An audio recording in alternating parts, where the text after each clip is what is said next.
menakutkan. Sesungguhnya seorang wartawan di dalam profesinya, dia memiliki kewenangan untuk berburu informasi dan menggunakan sepucuk senjata yang sangat menakutkan sekali. Senjata ini bila digunakan dengan benar, dilakukan penembakan pada sasaran yang tepat, ini sangat mematikan sekali. Tetapi Anda, para wartawan, para sahabat saya dimanapun Anda berada, yang saya maksud di sini senjata bukanlah jenis pistol atau senjata api, tetapi kewenangan yang dimiliki oleh wartawan, yakni melakukan permintaan konfirmasi secara langsung kepada narasumber. Di sini saya perlu menjelaskan, permintaan konfirmasi langsung itu harus dilakukan betul-betul secara langsung. Tidak melalui perantara WhatsApp, tidak melalui perantara SMS, tidak melakukan telepon, tidak melakukan email atau surat tertulis, tetapi harus secara langsung. Jika ini betul-betul Anda gunakan dengan niat yang tulus untuk semata-mata memenuhi azas perimbangan yang dituntut oleh pasal 1 Kode Etik Jurnalistik Indonesia, di mana wartawan Indonesia menulis berita cara berimbang, bersikap independen dan tidak beretikat buruk. Pasal 1 itu meminta seorang wartawan harus benar-benar melakukan asas perimbangan. Jadi kalau Anda ingin menulis berita kasus tentang seseorang, menulis berita tentang proyek korupsi misalnya, Anda kan diminta untuk melakukan permintaan konfirmasi. Harus meminta konfirmasi pembenaran informasi kepada orang yang mungkin diduga melakukan penyelewengan atau kejahatan di dalam kasus yang akan Anda tulis itu. Untuk itu, apabila Anda melakukan permintaan konfirmasi melalui perantara, melalui WhatsApp, melalui SMS, melalui telepon dan sebagainya, tetapi tidak secara langsung, Anda tidak punya kesempatan untuk menggunakan senjata yang saya maksud. Untuk itu, camkan ini kawan. Kalau Anda betul-betul mencintai pekerjaan ini, Anda betul-betul mencintai profesi kita ini, Anda pasti punya keinginan yang kuat untuk menggunakan senjata yang sangat ampuh ini. Oke. Beberapa tips sudah saya catat di sini berdasarkan pengalaman saya selama ini sudah 37 tahun menjadi wartawan. Yang pertama adalah persiapkan peluru. Persiapkan peluru. Peluru di sini untuk digunakan sebagai peluru dalam senjata ketika kita menembak sasaran pada titik yang mematikan. Apa yang dimaksud dengan peluru di sini? Peluru di sini adalah yang pertama, persiapkan diri dengan niat yang tulus. Jadi Anda semata-mata untuk melakukan perburuan dan penembakan dengan menggunakan senjata kita berupa konfirmasi secara langsung itu hanya semata-mata untuk berburu informasi tentang fakta kebenaran. Bukan berarti kita berburu informasi itu agar kita mendapat peluang agar narasumber yang akan kita tembak itu memberikan imbalan berupa uang atau bantuan kepada kita. Kalau itu yang kita lakukan berarti niat kita tidak tulus ya. Berarti kita akan kehilangan keberanian di dalam melakukan perburuan dan menggunakan senjata yang sangat menakutkan ini. Yang kedua, data yang lengkap. Data-data Anda harus lengkap. Jadi jangan Anda melakukan permintaan konfirmasi sementara masalah tidak Anda kuasai, data Anda tidak lengkap. Untuk itu perlu Anda lebih dulu melakukan reportase ke lapangan. Perlu Anda mewawancarai para ahli. Perlu Anda melakukan wawancara-wawancara dengan orang-orang yang bersangkutan, katakanlah masalah proyek. Ya. Itulah baru nanti setelah Anda mendapatkan data yang lengkap, baik data tentang lapangan maupun data dari literatur yang Anda pelajari, barulah Anda adu dengan permintaan konfirmasi secara langsung kepada narasumber yang akan Anda lesatkan peluru di dadanya. sampai dia tidak bisa berkutik lagi. Dan ini paling menakutkan. Yang kedua adalah penampilan yang prima. Penampilan Anda adalah komunikasi pertama yang berbicara kepada siapapun yang Anda hubungi sebagai seorang wartawan. Kalau Anda misalnya ingin bertemu dengan bupati, ingin meminta konfirmasi kasus yang dilibatkan seorang bupati, Anda tentunya lebih dulu berjumpa dengan ajudannya, pengawalnya, dan Satpol PP atau siapa saja yang ada di sana. Kalau penampilan Anda betul-betul prima, menyesuaikan dengan situasi, berpakaian rapi dan necis, tidak perlu mewah ya, mungkin Anda punya peluang yang sangat besar untuk dipertemukan kepada bupati atau narasumber yang Anda temui. Kemudian hal yang paling penting sekali sebelum Anda bertemu dengan sasaran, katakanlah di ruang kerja, yang paling penting itu bicara Anda harus santun dan lembut. Ini sangat menentukan sekali. Ketika penampilan Anda sudah prima, penampilan Anda sudah meyakinkan, sudah menyejukkan pandangan orang-orang yang Anda hubungi, tiba-tiba Anda bicara dengan lembut dan santun. Ini peluru yang sangat tajam,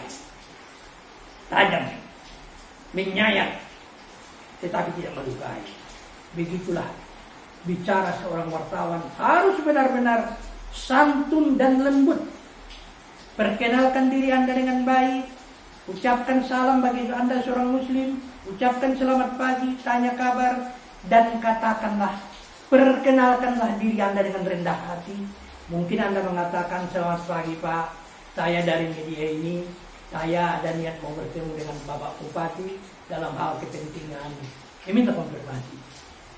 Dengan penampilan Anda, dengan bicara Anda yang santun itu, sudah dua anak tangga yang Anda naiki, sudah dua pintu tertutup yang kemudian terbuka bagi Anda.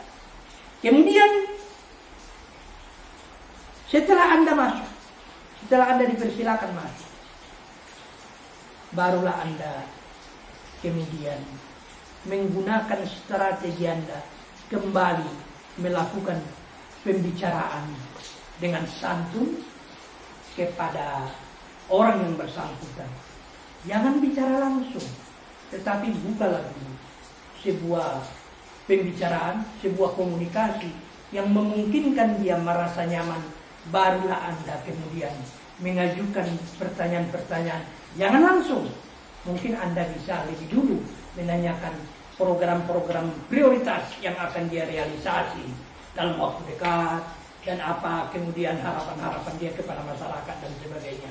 Barulah masuk. Tetapi tetap menggunakan kalimat yang santun. Sebelum Anda menembakkan senjata itu, karena senjata itu sudah Anda bawa, sudah Anda tenteng, sudah Anda selipkan di pinggang kiri Anda, tinggal Anda mencabut. Bagaimana cara menembakkannya? Menembakkannya adalah menggunakan bicara yang santun, bila perlu sambil bergurau dan diawali dengan permohonan maaf. Maaf ya Pak Bupati, maaf ya Pak Kadis, sebenarnya tidak enak juga saya mendapat informasi dari orang lain di sana tentang proyek yang Bapak tanggung. Lebih baik saya bicara secara langsung, karena sebagai seorang wartawan, hubungan baik kita bagi saya lebih penting daripada pemberitaan. Saya ingin bertanya kepada Bapak, bagaimana Pak sebenarnya masalah ini? Oh, dia mengira, Pak, mohon maaf ya Pak, saya sebenarnya sudah melakukan reportase, sudah melakukan pencarian data, sudah ada mendapatkan investigasi soal ini dan foto-fotonya ini. Saya hanya ingin agar berita ini berimbang, agar Bapak sebagai orang yang bersangkutan yang diduga melakukan suatu penyimpangan tidak merasa dirugikan dengan pemberitaan saya. Kalau Bapak nanti tidak saya wawancara, hanya saya SMS, saya telepon, mungkin Bapak tidak akan menjawab. Mungkin Bapak tidak akan mengangkat telepon saya. Tapi ini sudah suatu kehormatan bagi saya. Bagaimana kira-kira? Ketika dia mengelak, Anda mengajukan data, Anda mengajukan fakta-fakta yang telah lebih dulu Anda liput, Anda reportase. Apa yang mau dia bilang? Di saat itulah Anda tembak langsung. Dia bisa bertutur. Pasti tidak bisa bertutur. Oke. Sebagai tambahan, saya akan ceritakan sebuah kasus yang pernah saya alami ketika tahun 90. Saya pertama kali diterima menjadi reporter, menjadi wartawan di sebuah media kecil ya, mingguan di Pekanbaru, namanya Surat Tawar Mingguan Bentang. Ketika saya tamat dari perguruan tinggi sebagai sarjana, kemudian saya dipanggil oleh seorang redakturnya yang juga dosen di perguruan tinggi tempat saya kuliah untuk mengabdi di sana. Tiba-tiba pada suatu hari saya turun dari kantor lantai 2, saya ketemu dengan dosen saya, seorang ibu. Dia bilang, Ananda Wahyudi ya sekarang menjadi wartawan ya. Iya Bu, tolonglah, ada adik kelasmu yang kemudian pernah tersandra di sebuah rumah sakit swasta, salah satu rumah sakit swasta di Pekanbaru. Jadi karena mereka orang miskin, mereka tidak tahu bahwa biaya dari rumah sakit itu selama seminggu dioperasi usus buntu mahasiswi ini, asal dari Sumatera Barat, dioperasi di salah satu rumah sakit swasta di Pekanbaru. Tolonglah dulu lacak bagaimana ceritanya sehingga mereka akhirnya menggadaikan dan menjual sawah di Sumatera Barat untuk menebus. Mereka sangat merasa dirugikan karena mereka menganggap rumah sakit ini tidak manusiawi. Oke, saya akan melakukan reportase ke sana dan langsung saya berangkat menuju hal-hal yang harus saya temui. Yang pertama, mewawancarai ketua yayasan. Yang kedua, mewawancarai direktur rumah sakit. Yang ketiga, mewawancarai dokter bedahnya langsung. Sebenarnya, ketika saya telah memperoleh data dari keluarga korban yang disebutkan dosen saya itu, saya cukup menemui humas rumah sakit yang bersangkutan untuk mendapatkan konfirmasi langsung.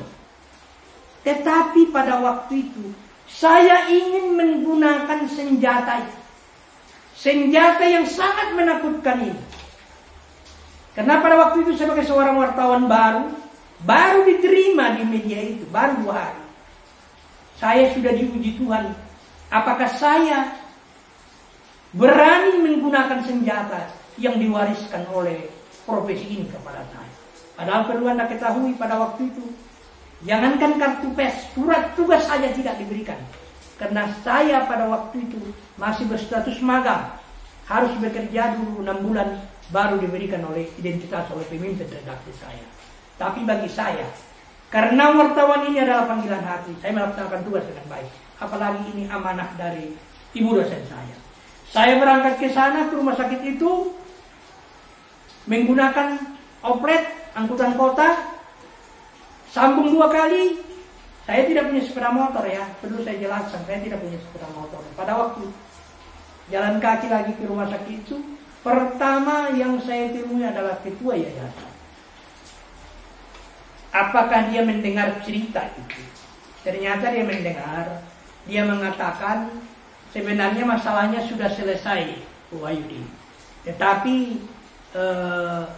ini kok menjadi sampai kepada wartawan dan sebagainya katanya.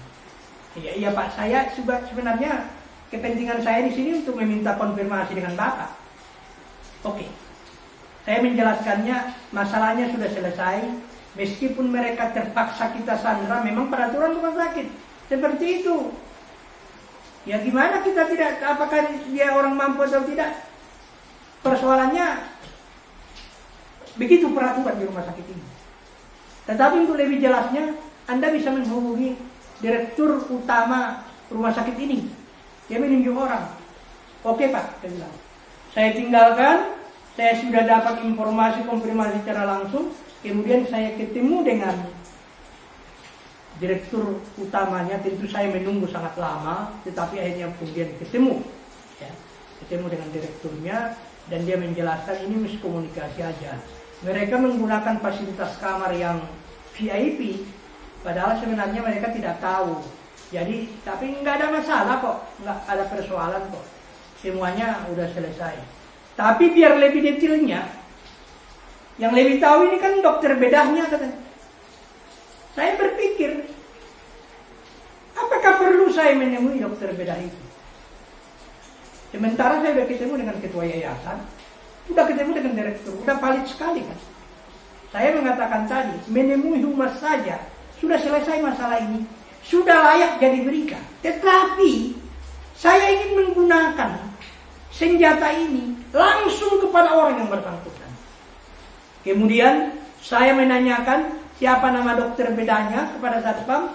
Kemudian, saya mencari ruangannya, kebetulan dia ada waktu itu dan dia sedang praktek. Tiba-tiba saya dikejar oleh seorang satpam, mau menemui siapa Pak? Saya bilang mau menemui dokter ini, dokter bedah. Oke, itu ruangannya dan Bapak minta informasi dengan apanya, sekretarisnya. Ada seorang perempuan, sekretarisnya mungkin perawat juga. Saya bilang kedatangan saya Bapak dari mana? Dari itu. Oke Pak, Bapak masih ada tamu. Tiba-tiba dari beritahunya ke dalam, tamu keluar, dokter ini sudah tahu bahwa yang akan saya tanyakan adalah itu. Dia langsung datang menemui saya masih berdiri di situ, di ruangan tamu itu. Anda dari mana? Saya bilang saya dari Surat Kabar Genta Pak. Pulang, saya mau menanyakan ini. Kenapa mesti Anda beritakan? Kenapa mesti Anda tanyakan? Saya bilang, persoalannya kan begini. Mereka merasa tersandra, mereka merasa dirugikan, seolah-olah mereka merasa tertipu oleh tarif rumah sakit ini. Padahal mereka semua tidak tahu. Oh, Anda berarti menanya saya, meminta konfirmasi saya, mau Anda beritakan ya katanya. Ya rencana saya Pak begitu pulang. Oh, dia tinju meja tiba-tiba, wah, mau gelegar sampai datang satpam. Satpam itu diusirnya langsung. Ini urusan saya. Kita rupanya berdamai. Berdamai macam apa Pak? Saya bilang. Ya nggak usah Anda beritakan. Apa yang bisa saya bantu katanya?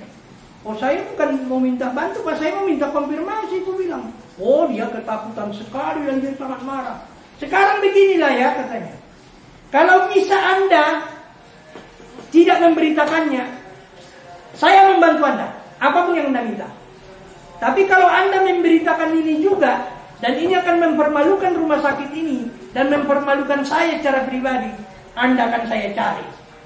Saya ambil notes, karena saya tidak punya kartu nama, waktu itu tidak punya surat tugas.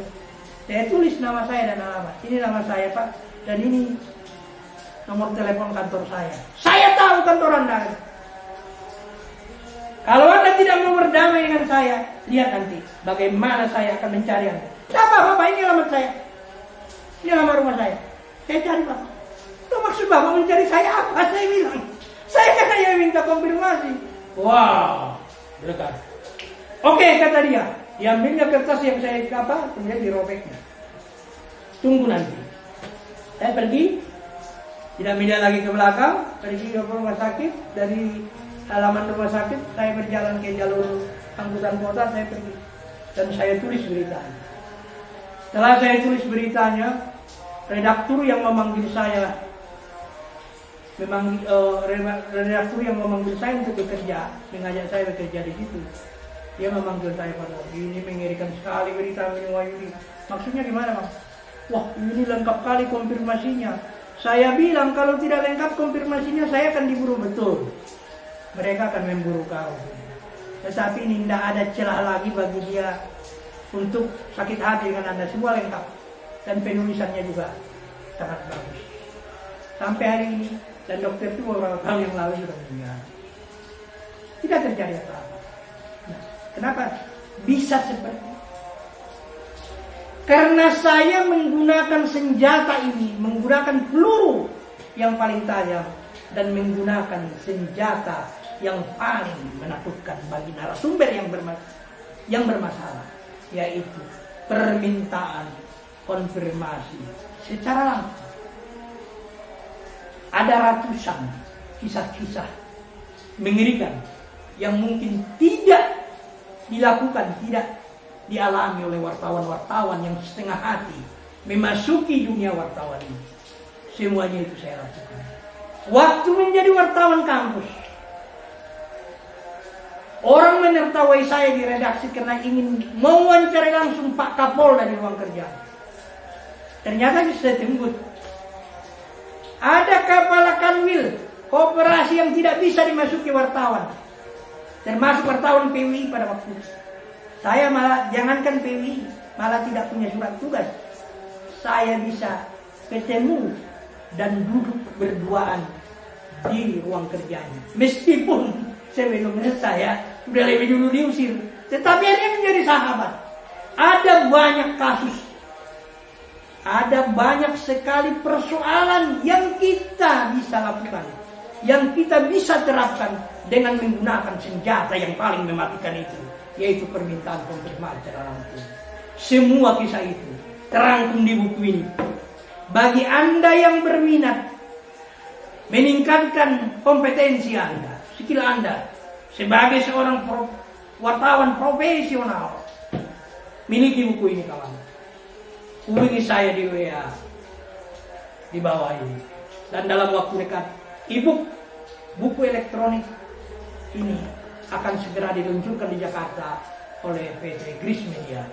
Anda nanti tinggal mengisi. Tapi bagi Anda yang sekarang ingin memiliki buku ini, Strategi Wartawan Menembus Narasumber dan Mengatasi Konflik, yang pengantarnya ditulis oleh seorang mantan wartawan Kompas di Prancis, Bung Lorca Masadi. Buku ini sangat menarik sekali.